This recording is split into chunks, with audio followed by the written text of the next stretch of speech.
Assalamualaikum warahmatullahi wabarakatuh. Bismillahirrohmanirrohim, semoga Allah subhanahu wa ta'ala selalu merahmati kita semua dan menuntun kita untuk berada di jalan orang-orang yang diridhoinya. Sholawat serta salam semoga selalu tercurah kepada terkasih baginda Nabi Muhammad SAW, keluarganya, sahabatnya dan insya Allah kepada kita yang mengikuti sunnah-sunnahnya. Pada kesempatan kali ini kita akan merangkum, membacakan kembali kisah tentang wali Allah Ma'ruf al-Harqi, sufi yang bertamu di Arasy. Ia mabuk cinta akan zat ilahi. Konon, Allah mengakuinya sebagai manusia yang mabuk cinta kepadanya. Kebesarannya diakui berbagai golongan. Nama sufi ini tidak terlalu populer, meski sama-sama berasal dari Irak, namanya tak sepopuler Syekh Abdul Qadir Jailani, Mansur al-Halaj, atau Junaid al-Baghdadi. Dialah Ma'ruf al-Harqi, salah seorang sufi penggagas paham cinta dalam dunia tasawuf yang jiwanya selalu diselimuti rasa rindu yang luar biasa kepada Sang Khalik. Tak salah jika ia menjadi panutan generasi sufi sesudahnya. Banyak sufi besar seperti Sari al-Sakati, yang terpengaruh gagasan-gagasannya. Ia juga dianggap sebagai salah seorang sufi penerus Rabi'ah al-Adawiyah, sang pelopor mazhab cinta. Nama lengkapnya Abu Mahfuz Ma'ruf bin Firuz al-Karhi. Meski lama menetap di Baghdad, Irak, ia sesungguhnya berasal dari Persia, Iran. Hidup di zaman kejayaan Khalifah Harun al-Rasyid dinasti Abbasiyah, tak seorang pun menemukan tanggal lahirnya. Perhatikan komentar Sari as-Sakati, salah seorang muridnya. Aku pernah bermimpi melihat al-Harqi bertamu di Arasy. Waktu itu Allah bertanya kepada malaikat, siapakah dia? Malaikat menjawab, engkau lebih mengetahui wahai Allah. Maka Allah subhanahu wa ta'ala berfirman, dia adalah Ma'ruf al-Harqi, yang sedang mabuk cinta kepadaku. Menurut Fariduddin Attar, salah seorang sufi, dalam kitab Tazkirul Aulia, orang tua Ma'ruf adalah seorang penganut Nasrani. Suatu hari guru sekolahnya berkata, Tuhan adalah yang ketiga dan yang bertiga, tapi, Ma'ruf membantah tidak. Tuhan itu Allah, yang Esa. Mendengar jawaban itu, sang guru memukulnya, tapi Ma'ruf tetap dengan pendiriannya. Ketika dipukuli habis-habisan oleh gurunya, Ma'ruf melarikan diri. Karena tak seorang pun mengetahui kemana ia pergi, orang tua Ma'ruf berkata, asalkan ia mau pulang, agama apapun yang dianutnya akan kami anut pula. Ternyata Ma'ruf menghadap Ali bin Musa bin Reza, seorang ulama yang membimbingnya dalam Islam. Tak beberapa lama, Ma'ruf pun pulang. Ia mengetuk pintu. Siapakah itu? Tanya orang tuanya. Ma'ruf, jawabnya, agama apa yang engkau anut? Tanya orang tuanya. Agama Muhammad, Rasulullah, jawab Ma'ruf. Mendengar jawaban itu, orang tuanya pun memeluk Islam. Salah seorang gurunya yang terkenal adalah Daud As-Sani. Ia membimbing dengan disiplin kesufian yang keras, sehingga mampu menjalankan ajaran agama dengan semangat luar biasa. Ia dipandang sebagai salah seorang yang berjasa dalam meletakkan dasar-dasar ilmu tasawuf dan mengembangkan paham cinta ilahiyah. Menurut Ma'ruf, rasa cinta kepada Allah subhanahu wa ta'ala tidak dapat timbul melalui belajar, melainkan semata-mata karena karunia Allah subhanahu wa ta'ala. Jika sebelumnya ajaran tasawuf bertujuan membebaskan diri dari siksa akhirat, bagi Ma'ruf merupakan sarana untuk memperoleh makrifat pengenalan akan Allah ta'ala.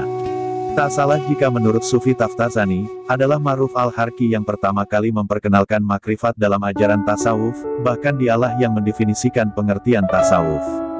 Menurutnya, tasawuf ialah sikap zuhud, tapi tetap berdasarkan syariat. Masih menurut Ma'ruf, seorang sufi adalah tamu Tuhan di dunia.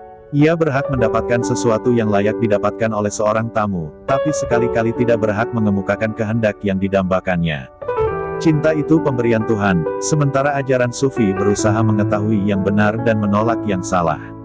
Maksudnya, seorang sufi berhak menerima pemberian Tuhan, seperti karomah, namun tidak berhak meminta.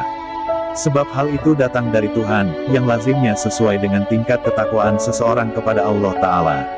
Gambaran tentang Ma'ruf diungkapkan oleh seorang sahabatnya sesama sufi, Muhammad Mansur al-Tusi, katanya, kulihat ada goresan bekas luka di wajahnya. Aku bertanya, kemarin aku bersamamu tapi tidak terlihat olehku bekas luka. Bekas apakah ini? Ma'ruf pun menjawab, jangan hiraukan segala sesuatu yang bukan urusanmu.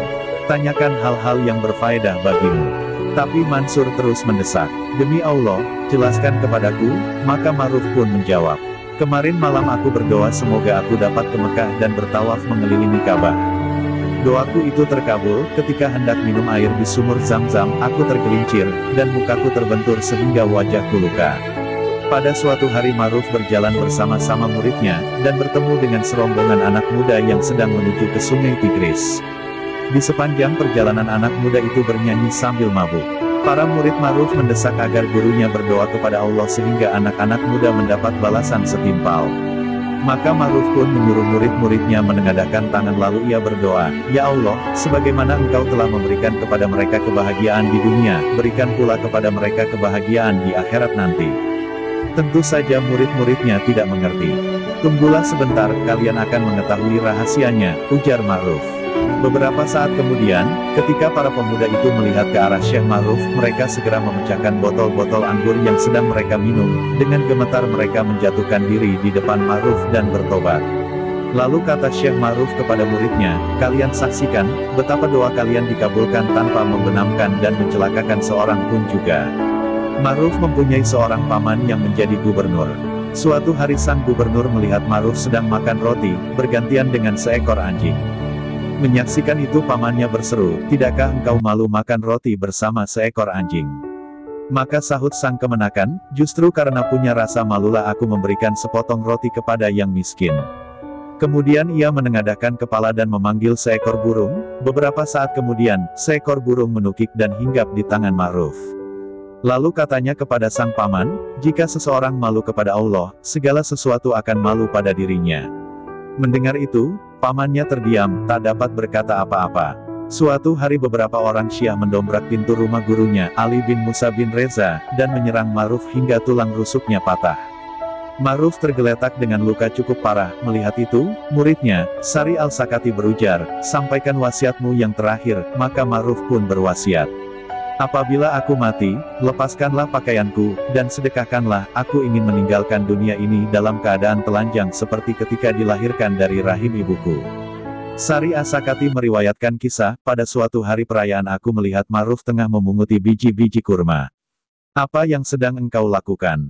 tanyaku. Ia menjawab, 'Aku melihat seorang anak menangis.' Aku bertanya, 'Mengapa engkau menangis?' Ia menjawab, 'Aku adalah seorang anak yatim piatu. Aku tidak memiliki ayah dan ibu. Anak-anak yang lain mendapat baju-baju baru, sedangkan aku tidak. Mereka juga dapat kacang, sedangkan aku tidak, lalu aku pun memunguti biji-biji kurma ini. Aku akan menjualnya, hasilnya akan aku belikan kacang untuk anak itu, agar ia dapat kembali riang dan bermain bersama anak-anak lain. Biarkan aku yang mengurusnya," kataku. Aku pun membawa anak itu, membelikannya kacang dan pakaian. Ia terlihat sangat gembira. Tiba-tiba aku merasakan seberkas sinar menerangi hatiku. Dan sejak saat itu, aku pun berubah. Suatu hari Ma'ruf batal wudhu. Ia pun segera bertayamum. Orang-orang yang melihatnya bertanya, "Itu sungai Tigris, mengapa engkau bertayamum?" Ma'ruf menjawab, "Aku takut keburu mati sebelum sempat mencapai sungai itu." Ketika Ma'ruf wafat, banyak orang dari berbagai golongan datang bertakziah, Islam, Nasrani, Yahudi. Dan ketika jenazahnya akan diangkat, para sahabatnya membaca wasiat almarhum, "Jika ada kaum yang dapat mengangkat peti matiku, aku adalah salah seorang di antara mereka." Kemudian orang Nasrani dan Yahudi maju, namun mereka tak kuasa mengangkatnya. Ketika tiba giliran orang-orang Muslim, mereka berhasil, lalu mereka menyalatkan dan menguburkan jenazahnya. Semoga Allah bimbing kita senantiasa mampu mengambil hikmah, sehingga dapat mengambil pelajaran dan istiqomah di dalam keimanan dan kebenaran.